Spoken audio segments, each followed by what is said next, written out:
آمين. لا إله إلا الله. الماضي تجاهنا. الماضي تجاهنا. الله أكبر. আসসালামু আলাইকুম বন্ধুরা পৃথিবীতে এমন এমন কিছু ঘটনা ঘটে যেগুলো ক্যামেরায় রেকর্ড না হলে কেউ দেখতো না। ঠিক তেমনই আজকের এই ভিডিওটি ক্যামেরায় রেকর্ড করা একটি ভিডিও, যে ভিডিওটি আজ সোশ্যাল মিডিয়ায় ব্যাপক আকারে ভাইরাল হয়েছে। ভিডিওতে দেখা যায় পবিত্র কাবা ঘরের ছাদে এক ফেরেশতা নেমে এসেছে এবং ফেরেশতাকে সৌদি সরকার কর্তৃপক্ষ তাদের রিসার্চ সেন্টারে বন্দি করে রেখেছে। কিন্তু কেন বন্দি করে রেখেছে জানলে আপনি চমকে যাবেন। তাই আজকে আমরা এই ভিডিওতে আপনাদেরকে জানাবো এখানে আসল ঘটনাটি কী এবং এই ভিডিওটির আসল সত্যতা কী। তবে এ সকল কিছু জানতে হলে ভিডিওটি না টেনে শেষ পর্যন্ত দেখুন। বন্ধুরা, মহান আল্লাহ তাআলা সত্য ঘটনাকে আজ পর্যন্ত কেউ মিথ্যা প্রচারণা করতে পারেনি। যারা এটা করার চেষ্টা করেছে তারা ধ্বংস হয়ে গিয়েছে। পৃথিবীতে এখনও মহান আল্লাহ তাআলার এমন কিছু কুদরত রয়েছে যেগুলোতে সায়েন্স এই আধুনিক যুগেও কোনোভাবেই বুঝতে পারেনি। আর এমন কিছু ঘটনা রয়েছে যেগুলো মহান আল্লাহ তাআলা তার পবিত্র কোরআনের মাধ্যমে বর্ণনা করেছেন, সেগুলো অর্থ আজ পর্যন্ত মানুষ বুঝতে পারেনি। তবে বন্ধুরা, এই কাবা শরীফ অর্থাৎ কাবা শরীফের আশেপাশে মসজিদে এমন কিছু ঘটনা ঘটে যা মানুষ আজও পর্যন্ত এই ঘটনার রহস্য উন্মোচন করতে পারেনি। ঠিক তেমনই আপনারা এই ভিডিওটি দেখুন। এই ভিডিওতে দেখতে পাচ্ছেন অসংখ্য মানুষ মসজিদে সমবেত হয়েছে এবং ইমাম সাহেবের খুতবা শুনছে। হঠাৎ সেখানে উপস্থিত থাকা এক ব্যক্তি ঝলমল করছে, দেখে যেন মনে হচ্ছে সে কোনো সাধারণ মানুষ নয়। একটু ভালো করে লক্ষ্য করলেই দেখতে পারবেন আসলে সেটি মানুষ নয়, বরং অন্য কিছু। এটা নাকি জিন। তবে আপনার কাছে কি মনে হয়? দেখুন ভিডিওটি ভালো করে।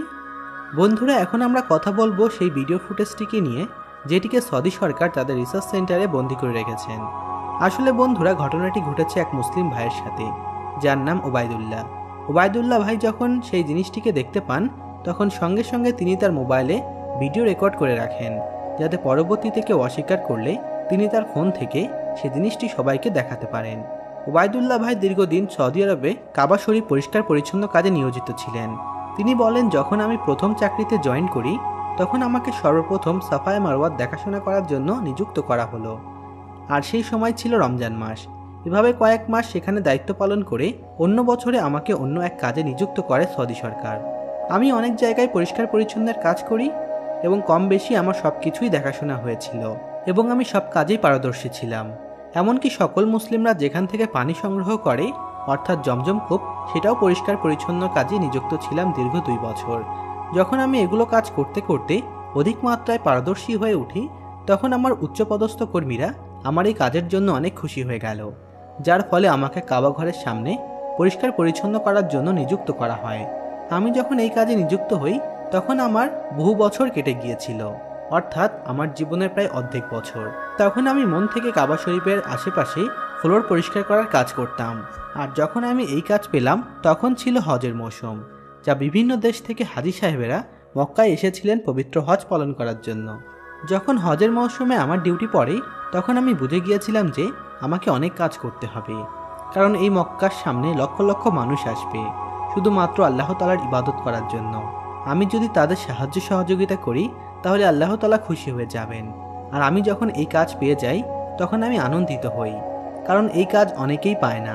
আল্লাহ তাআলার ইচ্ছা হয়েছে বলে আমি আল্লাহ তাআলার ঘরকে হেফাজত করতে পারছি, আলহামদুলিল্লাহ। কিন্তু এই হজের মৌসুমে এমন এমন অদ্ভুত ঘটনা ঘটে মানুষদের সাথে যা আপনি নিজের চোখে না দেখলে কখনোই বিশ্বাস করবেন না। আপনারা দেখুন একবার এই ভিডিওটি। এই ঘটনাটি হজের মৌসুমেই ঘটেছিল। মক্কা শরীফে যখন অসংখ্য মানুষ মাগরিবের নামাজ আদায় করছিলেন তখন জামাতের মধ্যে থেকে কি যেন একটা উড়ে যাচ্ছিল। অনেকেই বলছে এটা নাকি জিন, আবার অনেকেই বলছে না, এটা একটি ফেরেশতা। তবে আপনাদের কাছে কি মনে হয়? দেখুন তো ভিডিওটি ভালো করে। যাই হোক বন্ধুরা, এগুলো আপনারাই ভালো জানেন। এখন আমার সাথে যে ঘটনাটি ঘটেছিল সেটি বলবো। যখন আমি বড় বড় কার্পেট বা বড় বড় কোনো সরঞ্জাম এদিক থেকে ওদিক নিয়ে যাওয়ার চেষ্টা করতাম তখন কেমন জানি এক অনুভূতি প্রকাশ পেত। আমি ভাবতাম যে এত ভারী জিনিস আমি কিভাবে তুলব, কিন্তু আমি পারতাম। আমি আশ্চর্য হয়ে যেতাম যে আসলে কি করে এটা সম্ভব, কিন্তু তারপরেও আমি পারতাম সেই কাজগুলো। আর এই ঘটনাটি শুধু আমি নয়, আমার আগে যারা এখানে কাজ করেছে তাদের একই অনুভূতি হয়েছে। কিন্তু যতই দিন যাচ্ছে ততই আমার মনের অনুভূতি বিরাজ করছিল। আসলে আমার সহকর্মীরা আমাকে ঠিকই বলেছে যে এত বড় বড় কাজ আমার পক্ষে সম্ভব নয়, শুধুমাত্র জিনরা সাহায্য করছেই বলে আমরা এই কাজটি করতে পারছি।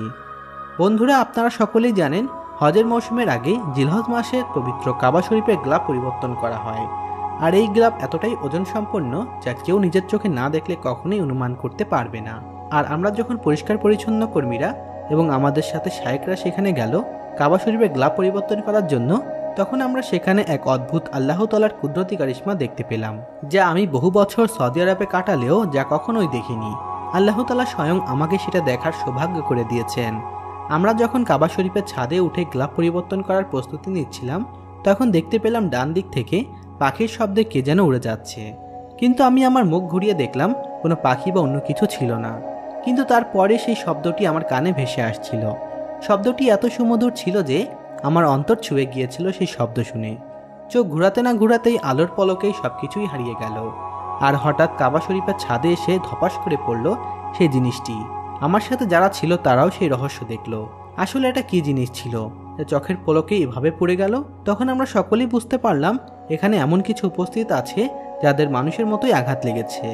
এই সকল ঘটনা ঘটার পরে আমরা তাড়াতাড়ি আমাদের উচ্চপদস্থ কর্মকর্তাকে জানালাম, যারা আমাদেরকে নিয়ন্ত্রণ করে, অর্থাৎ আমাদেরকে দিক নির্দেশনা দেয়। তিনি যখন আমাদের মুখে এগুলো কথা শুনলেন, তখন তিনি সরাসরি বাদশার কাছে আমাদের এই কথা উপস্থাপন করলেন এবং তাকে জানিয়ে দিলেন আসলে আমাদের সাথে কি ঘটেছে কাবা শরীফের গ্লাভ পরিবর্তন করার সময়। তখন বাদশাহ আশ্চর্য হয়ে এই ঘটনা শুনে কাবা শরীফে এসে অবস্থান করলেন এই ঘটনাকে গভীরভাবে পর্যবেক্ষণ করার জন্য। যখন সে উজ্জ্বল জিনিসটিকে বাদশাহ নিজের চোখে দেখলেন, তখন তিনি তাড়াতাড়ি করে কালো কাপড় দিয়ে সেই জিনিসটিকে ঢেকে দিলেন এবং ঢাকার সাথে সাথে আদেশ জারি করলেন যে এই জিনিসটিকে অতি যত্ন করে সৌদি রিসার্চ সেন্টারে নিয়ে যাওয়া হোক। তবে বন্ধুরা, এখন কথা হলো, বাদশাকে খবর দেওয়ার আগেই আমি এই জিনিসটির ছবি মোবাইলে ধারণ করে রাখি, যাতে আমি পরবর্তীতে বাড়িতে গিয়ে আমার গ্রামের সকল সদস্যদের এই আশ্চর্যজনক ঘটনা দেখাতে পারি। বাদশাহ সে জিনিসটিকে সেখান থেকে সরিয়ে রিসার্চ সেন্টারে নিয়ে গেল। আর যারা যারা এই জিনিসটিকে দেখেছিল তাদের সবাইকে, প্রায় 100-এরও বেশি মানুষকে বরখাস্ত করে দিল কাজ থেকে। আমাকে সহ তাদের সবাইকে বাড়িতে প্রেরণ করে দিল এবং সেই সাথে মোটা অঙ্কের টাকা দিয়ে আমাদের বিদায় করে দিলেন সৌদি সরকার। তখন আমরা কিছুই বুঝে উঠতে পারছিলাম না যে আসলে আমাদের সাথে কি ঘটছে, আমাদের গাফিলতি কোথায়। আমরা কি বাদশার সাথে কোনো বেয়াদবি করেছি বা কাজের কোনো অন্যায় করেছি? আমাদের কিছু না জানিয়ে সৌদি সরকার আমাদেরকে যার যার বাসায় পাঠিয়ে দিলেন মোটা অঙ্কের টাকা দিয়ে। যখন সৌদি সরকার এই আদেশ জারি করলো, তখন আমাদের কিছুই করার ছিল না। তাই তো আমরা না চাওয়া সত্ত্বেও নিজের গ্রামে এসে হাজির হই। যখন এই ঘটনা আমাদের সাথে ঘটলো, তখন আমাদের মনে বড় ধরনের একটি আঘাত লাগলো। বাসায় এসে যখন আমি রাতে ঘুমাচ্ছিলাম, তখন আমার মনে একটা প্রশ্ন ঘুরপাক খাচ্ছিল। আমরা যে জিনিসটিকে দেখেছিলাম কাবা শরীফের উপরে, সেটা কি ফেরেশতা ছিল, নাকি অন্য কোনো প্রাণী ছিল, নাকি আল্লাহ তাআলার অন্য কোনো মাখলুক ছিল? সৌদি সরকার তাকে যখন এখান থেকে নিয়ে রিসার্চ সেন্টারে নিয়ে যায়, তখন তার সাথে কি করা হবে বা কি করতে চায় সৌদি সরকার? আমরা এখন কোনো কিছুই জানতে পারছিলাম না। আসলে কি ঘটবে সৌদি আরবে সেই আল্লাহ তাআলার মাখলুকের সাথে? আমাদের মাথায় একটা কথাই ঘুরপাক খাচ্ছিল, সেটি হলো সে আশ্চর্যজনক ঘটনার কথা। তখন আমি মনে করলাম যে আমি যে জিনিসটিকে দেখেছি সেই জিনিসটি সারা নেট দুনিয়ার সামনে উপস্থাপন করা যায়, তাহলে কোনো একটা ব্যবস্থা হবে সেই মাখলুকের সাথে। তখন আমি সোশ্যাল মিডিয়ার সাহায্য নেই। বন্ধুরা, এখন কথা হলো, ওবায়দুল্লাহ ভাই যে জিনিসটিকে নিজের চোখে দেখেছেন বা মোবাইলে ধারণ করে সোশ্যাল মিডিয়াতে আপলোড করেছেন, সেই জিনিসটি কি আসলেই সত্য, নাকি তিনি মানুষকে বিভ্রান্ত করার জন্য এবং নিজেকে সেলিব্রিটি প্রমাণ করার জন্য এমন কাজটি করেছেন? আপনাদের কাছে কি মনে হয়, আসলেই কি তিনি সত্য বলছেন? অবশ্যই আমাদের কমেন্ট বক্সে কমেন্ট করে জানাবেন।